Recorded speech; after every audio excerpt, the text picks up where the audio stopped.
안녕하십니까? 한 주 잘 보내셨습니까?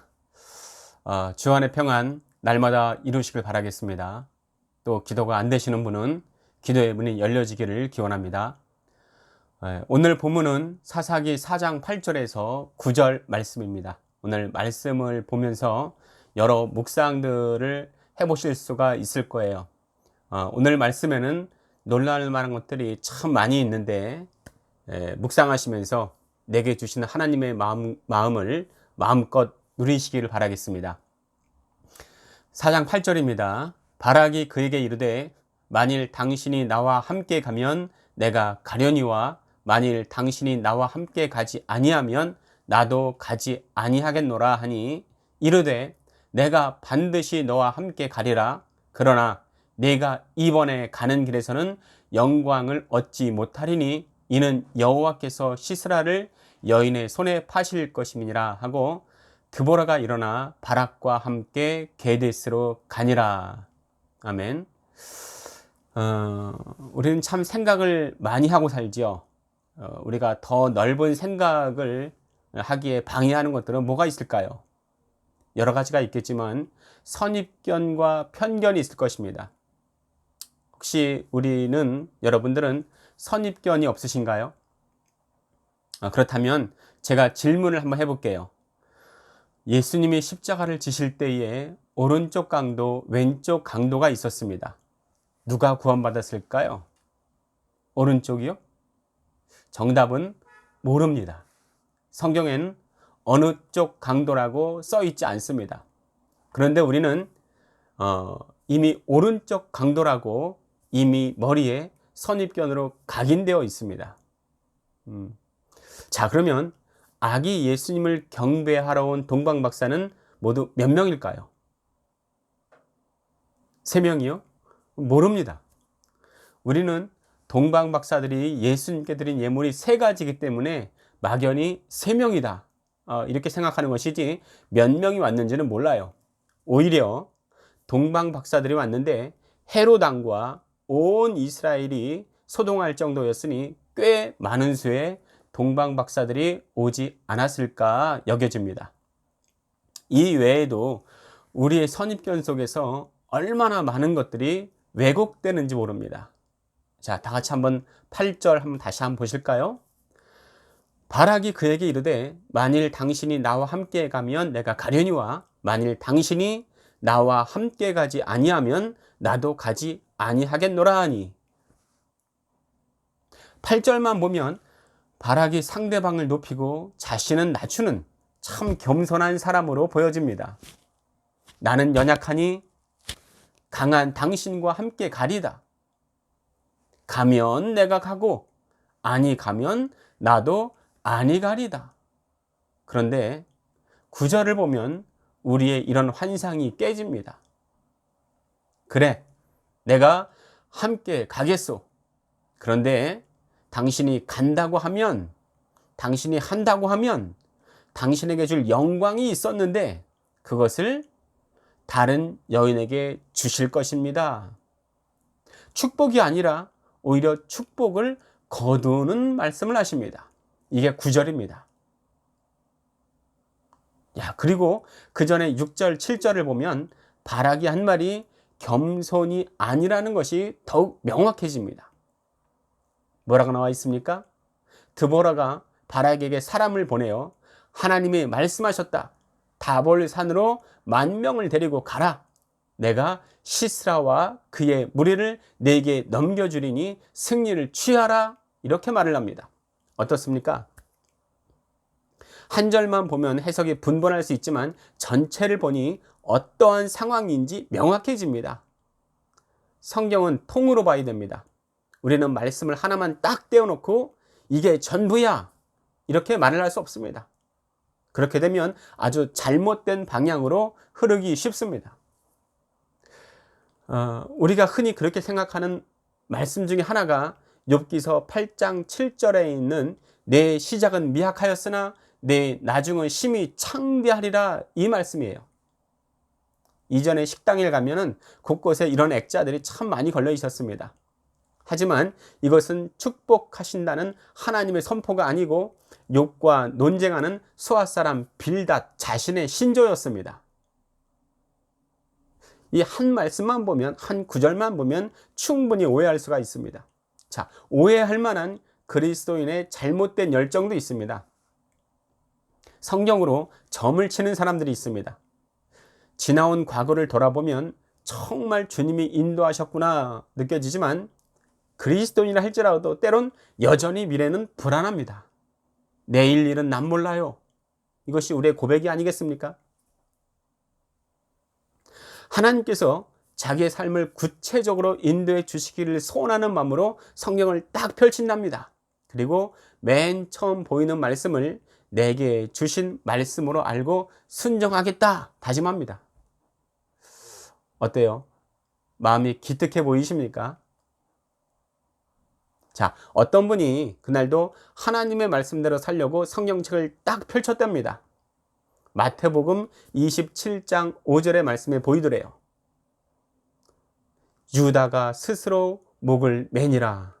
이 말씀이 나오길래 나는 유다가 아니지 하여 다른 성경을 펼쳤더니 누가복음 10장 37절에 가서 너도 그와 같이 하라. 유다처럼 하라는 말씀이에요. 당황해서 다른 성경을 펼쳤답니다. 그랬더니 요한복음 13장 27절 네가 하는 일을 속히 하라. 이 말씀이 있답니다. 뭐 우스갯소리로 한 말이지만은 한 부분만 보면 미혹되고 오해될 말씀들이 너무나 많이 있습니다. 오늘 말씀도 8절만 읽으면 바라기 참으로 겸손한 것 같아 보입니다. 그리고 당시에 온전하게 인권 취급받지 못하는 여성을 사사로 중히 여기는 아름다운 모습으로 비춰질 수 있습니다. 그러나 전체를 보니 어떻습니까? 전혀 그렇지 않다는 것을 쉽게 발견할 수가 있습니다. 성경은 통으로 봐야 됩니다. 혹시 나는 성경을 단면만 봄으로 오해하는 구절은 없습니까? 성경뿐만이 아니에요. 우리 인생도 통으로 봐야 됩니다. 혹시 나는 지금의 열악한 상황에 하나님이 나를 버리셨다 생각하지는 않습니까? 혹시 나는 지금 나의 영적인 메마름에 하나님이 내 기도를 외면하시고 나를 사랑하지 않는다 생각하지는 않으십니까? 우리 인생도 통으로 봐야 됩니다. 이전에 내게 강력하게 역사하셨던 그 하나님이 지금 바로 나의 하나님이십니다. 또 우리가 오해하고 착각할 만한 상황이 있습니다. 그렇군요. 바락의 말이 겸손한 모습이 아니었군요. 전체를 보니, 통으로 보니 하나님의 뜻에 불순종한 참으로 믿음이 없는 자였군요. 또 다른 문제 같아요. 바락이 이렇게 말했다고 해서 우리는 그를 보고 참 믿음이 없구나 이렇게 단정 지을 수 있을까요? 우리도 그런 우를 많이 저지를 수 있는데 교회에서 누군가에게 일을 시키면 안 돼요, 못 해요 뒤로 빼는 사람들이 있습니다. 그런 사람들에게 넌 믿음이 없어 이렇게 단정지어 말할 수 있겠습니까? 반대로 앞에서 리드하고 열심히 특심인 사람에게 정말 당신은 믿음이 좋군요 이렇게 말할 수가 있겠습니까? 바락이 어떤 사람이에요? 히브리서 11장엔 믿음장이라고 해서 믿음의 전당에 오른 사람들의 이름이 쭉 나열되어 있습니다. 하나님이 인정해 주시는 기념할 만한 사람이 그 믿음장에 있지 않겠습니까? 거기에 드보라의 이름은 없어도 바락의 이름은 있습니다. 믿음장에 온니엘의 이름은 없어도 바락의 이름은 있습니다. 어떠세요? 자, 또 두 번째, 또 우리가 놀랄 만한 것이 있습니다. 당시에 여성의 위치는 제대로 대접받지 못했던 열악한 환경인데 바락에게 명령을 합니다. 게다가 꾸지람까지 하는 모습을 볼 수가 있습니다. 공동 번역에서는 사사기를 판관기라고 하는데 그 역할을 수행한 유일한 사람은 여사사인 드보라뿐입니다. 사사기 4장 5절에서는 이스라엘 자손은 그에게 나아가 재판을 받더라 말씀하십니다. 드보라는 여인이 대접받지 못하는 시대 속에서도 모든 사람이 인정할 만큼 인기가 있고 카리스마가 넘치는 여인이었나 봅니다. 그렇다고 여권이 신장된 것은 아닙니다. 이전에 미국에서 흑인 오바마가 대통령이 되었다고 미국 내에서 흑인의 인권이 또 신장된 건 아닌 것 같아요. 그렇죠. 하나님은 남녀노소 누구 간에 어느 시대건 간에 하나님의 영에 감동된 자를 들어 쓰십니다. 전도사라고 목사라고 쓰시는 게 아닙니다. 출애굽 후에 홍해를 건넌 이스라엘이 얼마나 감사와 기쁨이 넘치던지 이스라엘 전체가 노래하는 장면이 나옵니다. 또 여인들이 소고를 잡고 춤을 춥니다.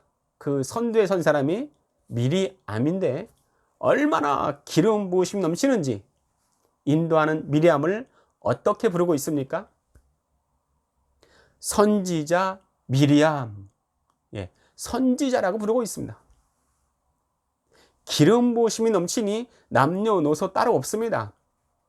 약한 자, 강한 자 따로 없습니다. 질서는 있지만 계급은 없습니다. 우리나라에도 그런 일이 있었어요.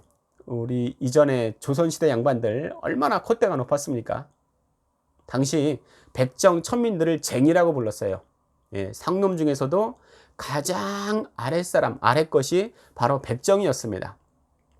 사무엘 무호 선교사님이 조선의 백정들을 모아서 교회를 세웠는데 그게 바로 곤당골 교회라고 합니다. 쟁이들이 예수 믿으러 간다. 예수 믿는 쟁이들이 모여있다. 이렇게 얘기하던 것이 줄어서 예수 쟁이 이렇게 부르게 되었습니다. 그때 한양에 있던 양반들이 기독교의 호기심을 가지고 그 교회에 나왔다가 함께 예배드리게 되었습니다. 그러다가 같이 예배드린다는 자체가 자존심이 상해서 자신들이 홍문삭골 교회를 만들어서 분립, 독립, 개척했다가 홀라당 타버렸어요. 그리고 다시 곤당골 교회로 돌아오게 됐습니다. 또 이 무렵 교회에서 장로 선거를 했는데 양반은 다 떨어졌어요. 그리고 백정 박성춘이 장로로 당선되게 됩니다. 아니, 쟁이 옆에서 예배 드리는 것도 못 참겠는데 이제는 백정의 설교를 들어야 되나? 울그락 불그락. 그때 서울에서 초청받아 길선주 장로님이 부흥의 강사로 오셨는데 이쪽은 쟁이석, 저쪽은 양반석, 둘로 홍해가 갈라지듯이 양쪽으로 쭉 갈라져서 말씀을 듣게 되었습니다. 말씀을 듣다 보니 자꾸 은혜가 되는 겁니다. 은혜가 되니 두 거리가 서로 가까워지기 시작했습니다. 셋째 날쯤 되니 쟁이석, 양반석 구분이 안 돼요. 우리가 예수 안에서 한 형제 자매인데 서로 갈라졌음을 회개합시다. 성령의 기름 부으심이 있으니 서로 하나가 되기 시작합니다. 성령의 강한 기름 부으심이 있으면 남녀노소 없어요. 질서는 있어도 높고 낮음은 없습니다. 여러분, 미리암이 선지자랍니다. 드보라가 사사랍니다. 말도 안 되는 상황이잖아요. 그러나 하나님의 영에 감동되면 안 될 사람이 되고 쓰임받지 못할 사람이 쓰임받습니다. 우리는 그것을 삼갈에서도 보았고 드보라에게서도 보고 있습니다. 그런데 우리가 하나님의 감동 가운데 부르심을 입었을지라도 쓰임받기에 제거되어야 할 치명적인 문제가 있는데 그것이 바로 믿음의 전당에 오른 바락의 모습에서 발견됩니다.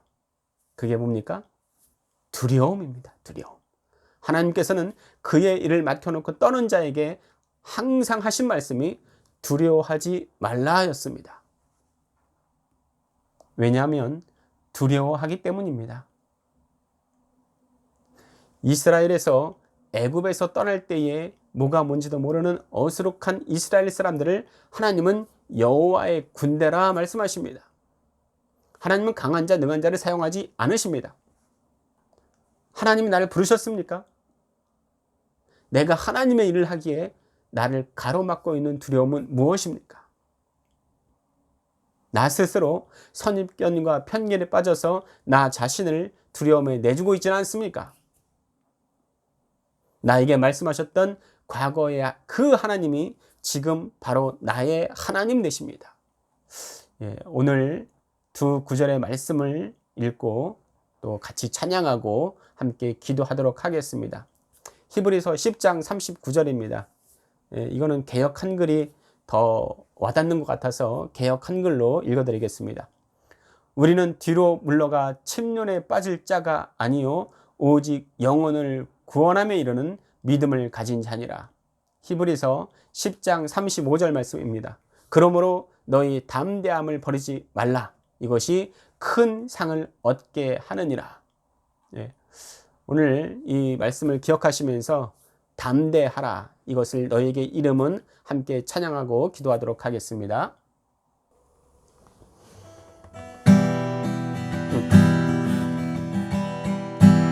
이것은 너희에게 이름은 너희로 내 안에서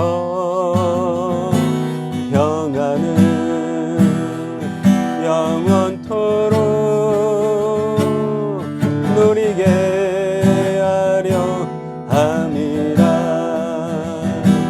이것은 너희에게 이름은 너희로 내 안에서 평안을 영원토록 누리게 하려 함이라. 세상에서 너희가 반란을 당하나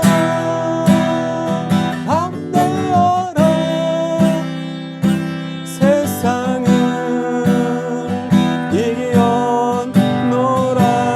이겨노라시니라. 이것은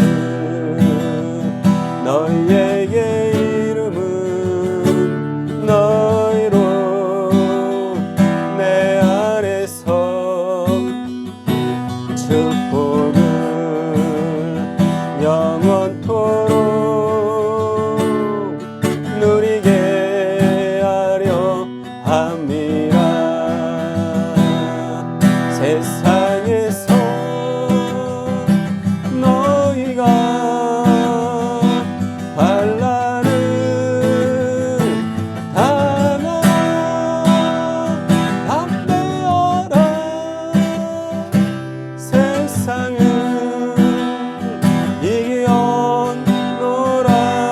이겨노라시니라. 이것은 너희에게 이름은 너희로 내 안에서 축복을 영원토록 누리게 하려 함이라. 누리게 하려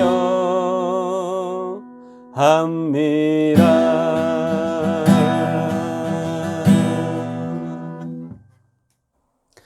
이 시간 함께 기도하도록 하겠습니다. 먼저 첫 번째 기도 제목은 하나님이여 주의 일을 하는 나에게 Be strong, never give up. 담대하라, 결코 포기하지 말라. 강하고 담대하여 주의 소명 감당하게 하여 주시옵소서. 두 번째 기도 제목은 우리 길유의 교회가 하나님의 쓰시기에 편하도록 우리 마음을 열어서 주의 뜻에 고정되게 하여 주시옵소서. 세 번째 기도 제목은 1907년에 10배나 더한 붕이 있게 하여 주시고 북한의 주민들이 마음껏 찬양을 부르는 날이 속히 오게 하여 주시옵소서. 이번 한 주간도 말씀과 또 기도 속에서 주님의 아름다우심을 보고 풍성한 삶을 사시기를 우리 같이 기원하도록 하겠습니다. 샬롬.